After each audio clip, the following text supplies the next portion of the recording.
할렐루야, 사랑하는 성도 여러분, 주님이 부활하신 부활주일 아침입니다. 오늘은 부활절 아침 또 부활에 관한 말씀으로 여러분들과 은혜 나누기를 원합니다.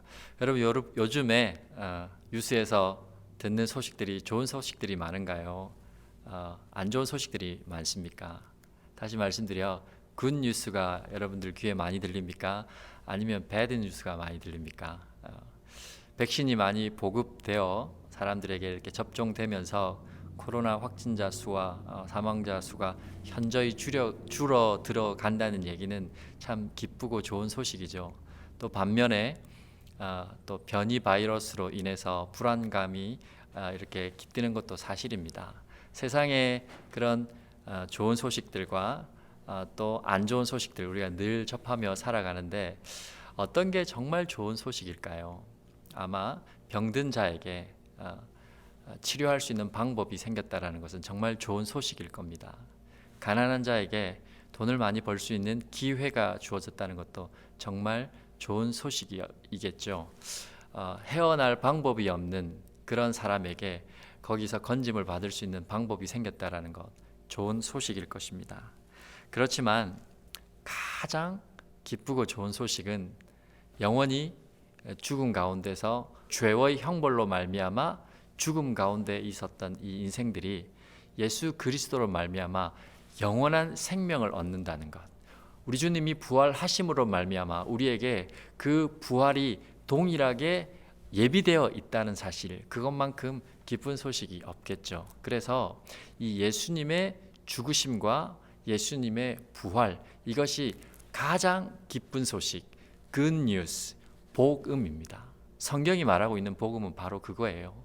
사도 바울께서 고린도 교인들에게 여러 가지를 가르치다가 마지막쯤 해서 정리를 하는 시점에 지금 복음에 관한 얘기를 하는 것이 바로 오늘 15장의 시작 말씀입니다. 보시면 형제들아 내가 너희에게 전한 복음을 너희에게 알게 하노니, 그러면서 복음에 관한 얘기를 하시기 시작합니다. 그리고 너희가 만일 내가 전한 그 말을 굳게 지키고 헛되이 믿지 아니하였으면 그로 말미암아 구원을 받으리라, 이렇게 얘기하시면서 그 하나님의 복음, 이 굿뉴스를 그냥 믿는 것, 헛되이 믿지 않아야 그것이 우리에게 구원이 된다라는 말씀을 하고 계십니다. 그 복음, 바울이 얘기한 굿뉴스, 그것이 바로 3절 이후부터 설명하고 있는 내용입니다. 바로 주님 예수 그리스도의 십자가의 죽으심과 예수 그리스도의 부활하심, 십자가의 대속 죽음과 부활이라는 것이 바로 우리 주님이 우리에게 가르쳐 주신 그런 복음 굿뉴스라는 겁니다. 우리가 믿음을 가지고 신앙생활을 한다는 것, 교회로 함께 모여서 예배하며 공동체를 이루어 간다는 것, 무엇 때문입니까? 이 복음 때문입니다. 이 복음은 무엇입니까? 바로 예수 그리스도의 죽으심과 예수 그리스도의 부활입니다. 할렐루야. 그것이 복음입니다. 여러분, 다른 것 때문에 교회가 세워진다면 그 교회는 무너질 것입니다. 다른 것 때문에 우리가 믿음 생활을 시작한다면 그 믿음은 얼마 못 가서 그 믿음에서 떨어질 수 있습니다. 오직 우리의 믿음의 터를 복음 위에 세워야 됩니다. 예수 그리스도의 죽으심과 예수 그리스도의 부활 말입니다. 이 예수 그리스도의 죽으심은 우리를 향한 하나님의 큰 사랑이 그 안에 담겨 있습니다. 여러분, 누가 나를 대신해서 죽어줄 수 있습니까? 죄인들이 형벌을 받아야 되고 그 형벌이 바로 죽음이라는 것인데 누가 나를 대신해서 그 형벌을 받고 죽을 수 있습니까? 여러분, 누가 나를 걱정만 해줘도 감사하지 않습니까? 누가 나를 위해서 걱정 한마디만 해줘도 너무 고맙고 눈물이 나요. 전화 한 통화 와서 잘 지내시지요?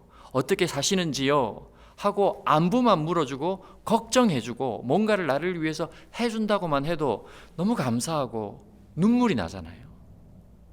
근데 누가 나를 위해 죽어주셨답니다. 나의 죄를 대신해서 내가 받아야 할 형벌을 대신해서 예수 그리스도께서 죽으셨다라는 것입니다. 이 예수 그리스도의 대속적 죽음 안에는 하나님의 말로 다 설명할 수 없는 사랑이 담겨 있는 것입니다. 우리가 지난주 고난주간으로 그 십자가를 묵상하며 지나왔잖아요. 바로 그것입니다. 주님의 십자가의 죽음은 우리를 향한 멈출 수 없는 하나님의 사랑이요, 끊을 수 없는 하나님의 사랑이요, 온 인류를 향한 사랑임과 동시에 아주 보잘것없는 나 한 사람을 향한 사랑이었다는 사실을 우리가 그 예수 그리스도의 죽음에서 발견할 수 있어야 됩니다. 주님이요, 나를 위해 죽으셨어요. 주님이 여러분들을 위해 죽으셨습니다. 십자가를 생각할 때마다, 주님의 죽음을 생각할 때마다 바로 그 사랑이 느껴져야 할 것입니다. 오늘 이 시간 그 십자가의 죽음을 묵상할 때 여러분 안에 그 사랑이 깊이 깨달아지는 시간 되시기를 주의 이름으로 축원합니다. 동시에요, 주님이 죽으신 것으로 끝난 것이 아니라 다시 부활하셨습니다. 여러분, 이 부활은 너무나 큰 주제이기 때문에 하루아침에 다 이 한 시간에 설명할 수 있는 주제가 아니에요. 또 부활은 논쟁이 가장 심한 영역 중에 하나이죠. 뭐 부활이 사실이냐 사실이 아니냐, 역사적 증거가 있느냐 없느냐, 단순히 캐리그마라고 해서 선포된 그 메시지가 그 사람들로 하여금 살아나지도 않은 예수를 오히려 산 것처럼 여겼다라는 그런 현대 신학자들의 주장이 난무합니다. 그러나 분명한 것은 예수님이 나를 위해 죽으신 것과 그분이 나를 위해 사셨다란 이 진리입니다. 할렐루야. 주님이 나를 위해 사셨어요. 여러분, 나와 또 내가 너무 사랑하는 사람들을 위해 주님이 다시 살아나셨다라는 것은 우리가 영원한 삶을 살 수 있는 출발이 주어졌다는 겁니다. 이건 하나님의 큰 사랑으로 비롯된 우리가 표현할 수 있는 그 어떤 표현을 동원해서라도 찬송하고 기뻐할 수 있는 이유입니다. 그래서 이 부활에는 큰 기쁨이 포함되어 있는 겁니다. 주님의 죽으심에는 큰 사랑이 포함되어 있다면 주님의 부활에는 그 어떤 것으로도 표현할 수 없는 큰 기쁨이 포함되어 있는 겁니다. 그래서 우리가 예배하고 주님을 찬양하고 그 영광의 주님, 그 부활의 주님을 높여드리며 이렇게 부활주일 예배를 기쁘게 드리는 것입니다. 이 주님의 죽으심과 부활하심이 바로 저와 여러분 한 사람 한 사람, 우리가 사랑하는 가족들을 위한 것임을 기억하고 주님의 그 사랑에 붙들려서 살아가고 영원한 생명 부활을 주신 그 주님의 놀라운 부활의 기쁨에 사로잡혀 살아가는 여러분들 되시기 바랍니다. 저는 오늘 이 말씀 가운데서 좀 주목하고 싶은 말씀이 있습니다. 예수님의 그 죽으심과 부활하심이 그냥 우연히 역사 가운데 일어난 단순한 사건이 아니라는 것입니다. 성경을 자세히 읽어보시면 3절에 이렇게 되어 있습니다. 내가 받은 것을 먼저 너희에게 전하였노니 이는 성경대로 그리스도께서 우리 죄를 위하여 죽으시고, 4절에 보시면 장사 지낸 바 되셨다가 성경대로 사흘 만에 다시 살아나사, 이렇게 말씀하고 있습니다. 이 예수님의 죽으심과 부활, 즉 복음의 이 사건은 우연히 역사 가운데 몇천 년 전에 그 이스라엘 팔레스타인 지역에서 일어난 그런 우연한 사건이 아니라, 그 우연한 사건이 뭔가 역사적으로 이슈가 되어서 우리에게 지금 전달된 것이 아니라 성경에 약속한 바대로 철저하게 하나님의 뜻과 하나님의 섭리에 의해서 진행된 사건이라는 겁니다. 성경대로 죽으셨고 성경대로 살아나셨다. 그래서 저는 이 성경대로 이루셨다는 말에 오늘 좀 주목을 하고 여러분들과 함께 말씀을 나누고 싶습니다. 성경대로라는 말은 하나님이 말씀하신 대로라는 뜻입니다. 하나님이 약속하신 대로라는 뜻이에요. 우리가 성경을 읽어보면 수많은 하나님의 약속들이 나오고 수많은 하나님이 하시는 말씀들이 등장해요. 그런데 그 말씀대로 주님이 죽으셨고 부활하셨다. 무슨 말입니까?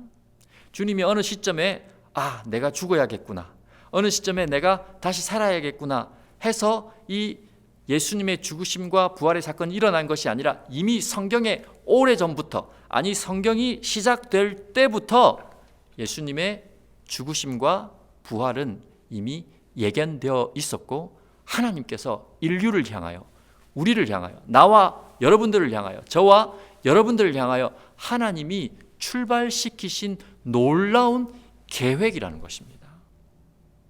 그래서 이 복음은 하나님의 약속으로 인하여 주어진 놀라운 사건이라는 것이죠.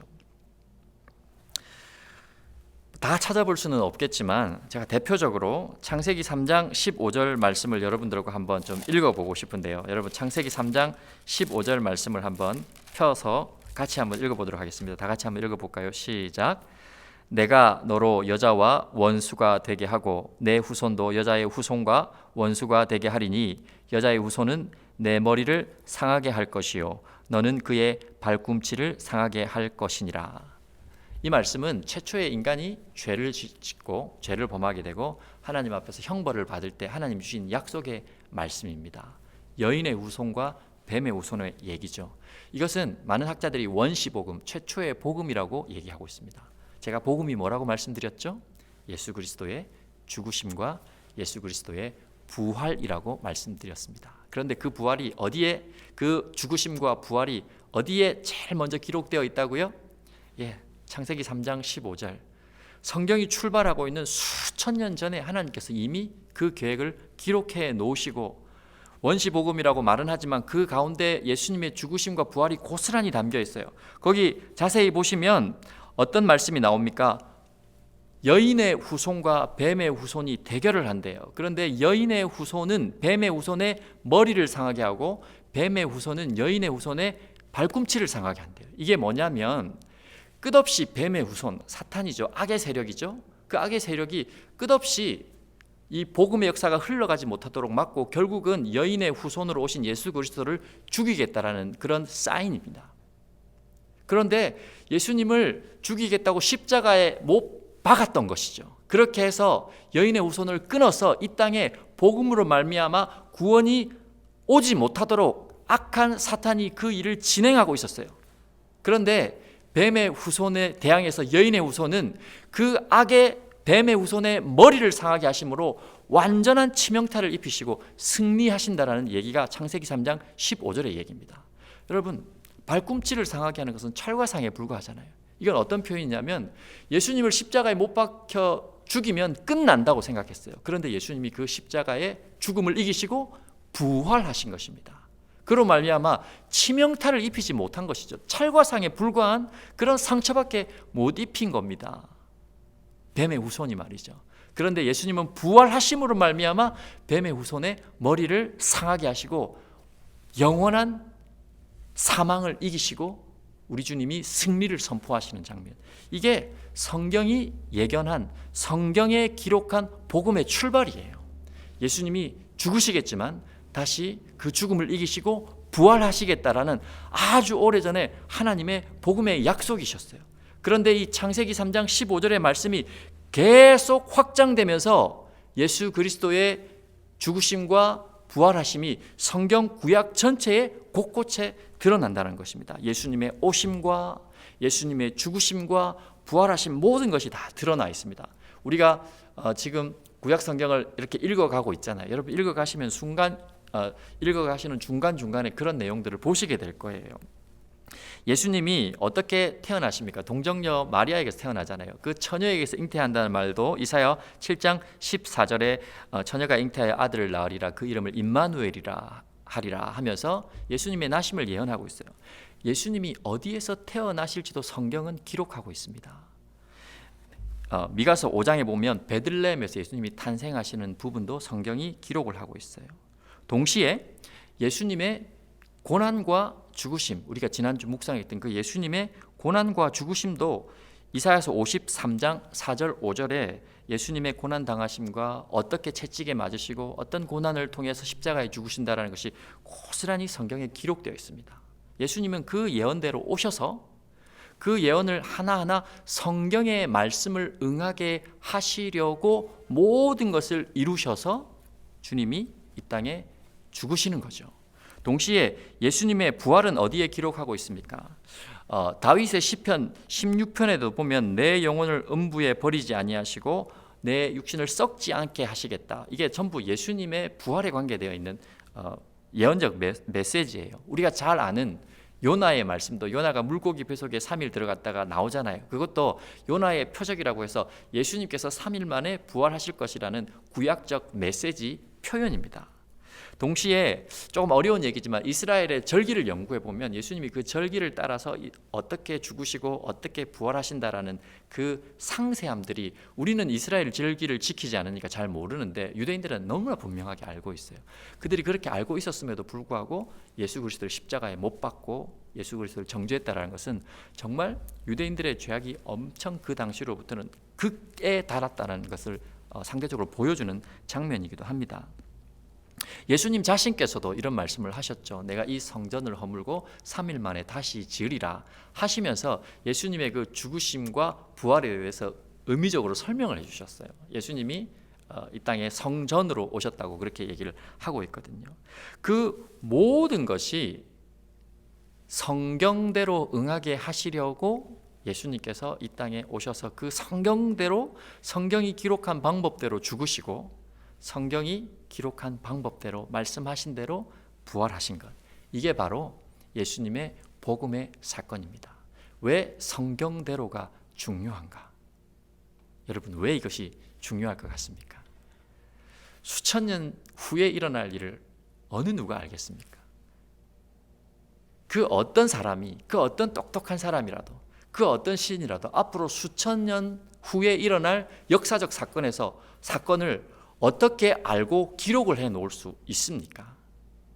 이사야서 41장에 보면 하나님께서 다른 신과 나를 비교하여 하나님이 하신 말씀이 있으세요. 이사야서 41장 그 내용에 보시면 하나님께서 다른 신과 나의 차이가 무엇인가 하고 말씀하실 때 다른 신들은 장래 일을 알 수 없다라는 거죠. 그러나 나 여호와 하나님은 장래에 일어날 일까지 알고 있으며 모든 것을 하나님이 역사 가운데 주관하시고 그러므로 말미암아 내가 참된 신이라는 것을 하나님 스스로가 드러내는 장면이 있습니다. 그래서 성경대로 기록되었다라는 것은 너무나 중요한 말씀이에요. 우연히 일어난 사건이 아닙니다. 하나님께서 계획하시고 하나님이 모든 것을 섭리하셔서 역사의 주관자 되신 주님이 예수 그리스도를 이 땅에 보내셔서 저와 여러분들을 구원하시기 위해 영원히 죽을 수밖에 없는 우리에게 생명을 주시고 우리를 위하여 대신 죽으실 뿐만 아니라 다시 부활하셔서 그 영원한 영생에 동참하도록 하시기 위하셔서 하나님이 인간들이 죄를 짓는 그 순간부터 계획하시고 섭리하시면서 이 놀라운 길을 하나님이 걸어 오셨다라는 사실입니다. 여러분, 성경에 또 다른 약속이 있습니다. 그 부활의 주님이 올라가셨다가 하나님의 때가 되면 다시 오신다는 것입니다. 주님이 다시 오실 것을 또 성경에 기록하셨어요. 성경대로 죽으시고 성경대로 부활하신 주님이 마지막 때에 다시 오신다고 약속하신 것입니다.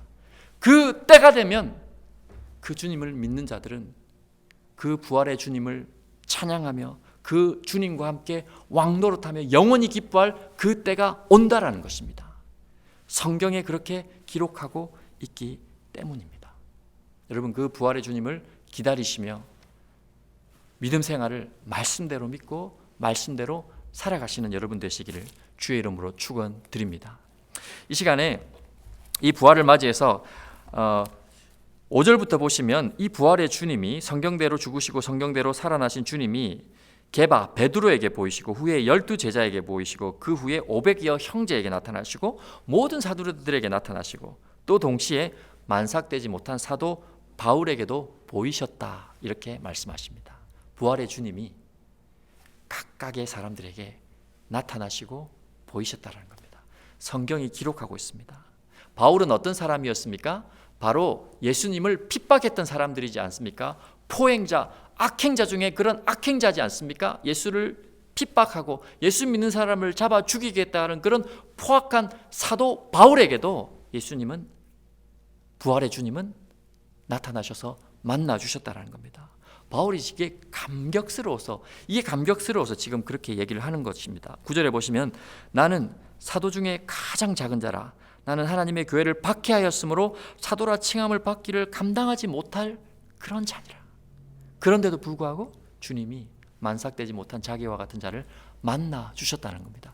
그것이 은혜라는 거예요. 그래서 우리가 잘 아는 놀라운 고백을 바울이 하는 것입니다. 내가 나 된 것은 하나님의 은혜로 된 것이니 내게 주신 그의 은혜가 헛되지 아니하여 내가 모든 사도보다 더 많이 수고하였으나 내가 한 것이 아니요 오직 나와 함께 하신 하나님의 은혜로라.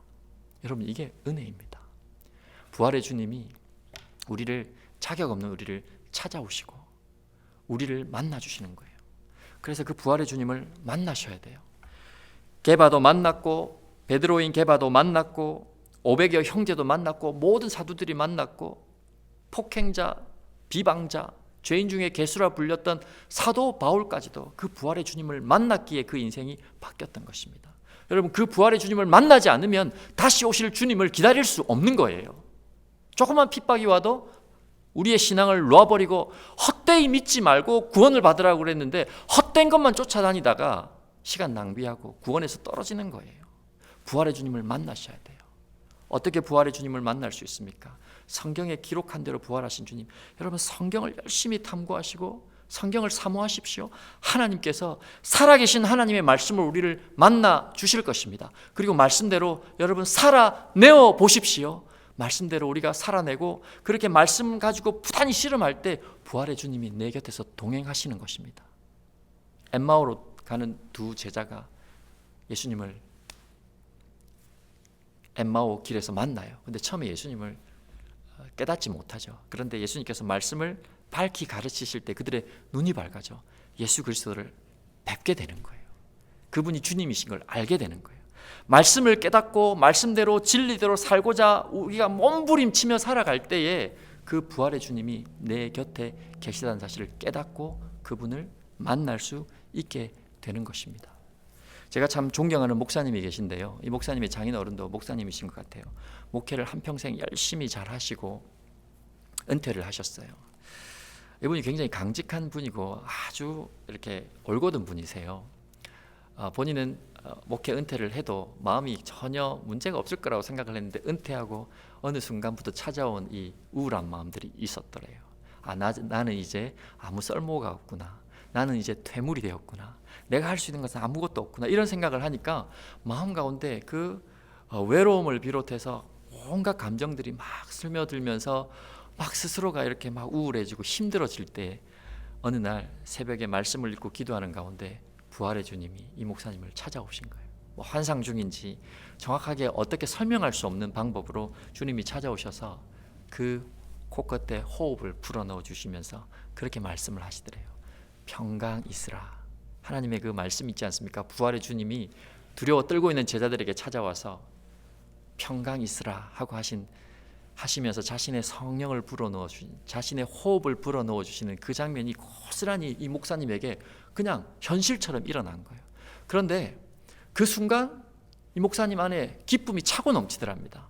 이 노 목사님 아무것도 할 수 없어서 참 시리에 빠져 있고 나는 퇴물이라서 이제 아무것도 할 수 없겠다라는 그런 절망감이 그의 마음을 사로잡고 있는 그때에 중요한 것은 주님이 주신 평강이 그 목사님의 마음을 사로잡고 성령께서 호흡처럼 그 영혼에게 들어오면서 알 수 없는 기쁨이 넘치더라는 겁니다. 그렇지, 내가 한평생 섬겨오신 그 주님이, 그 부활의 주님이 지금도 살아계셔서 나와 동행하시지. 내가 열심히 주를 위해 헌신하고 섬겼을 그 젊은 날에도 주님이 동행하셨지만 아무것도 할 수 없을 것 같은 이 시기에도 주님은 나와 동행하시며 나와 함께하며 나에게 샬롬, 평강을 주시기를 원하시는 하나님이시지. 그 주님 손 꼭 붙잡고 주님 나라 가는 날까지 내가 기쁨으로 살리라 하며 다짐을 했다는 얘기를 듣고 제가 참 마음에 감동이 있었던 적이 있습니다. 그렇습니다. 부활의 주님을 만날 때 우리 안에 있는 모든 패배감, 모든 절망감, 우리 안에 있는 좌괴감들, 우리 안에 있는 어둠들이 떠나갑니다. 그리고 그 부활의 주님을 만날 때 우리 안에 참된 평강과 기쁨이 가득한 것입니다.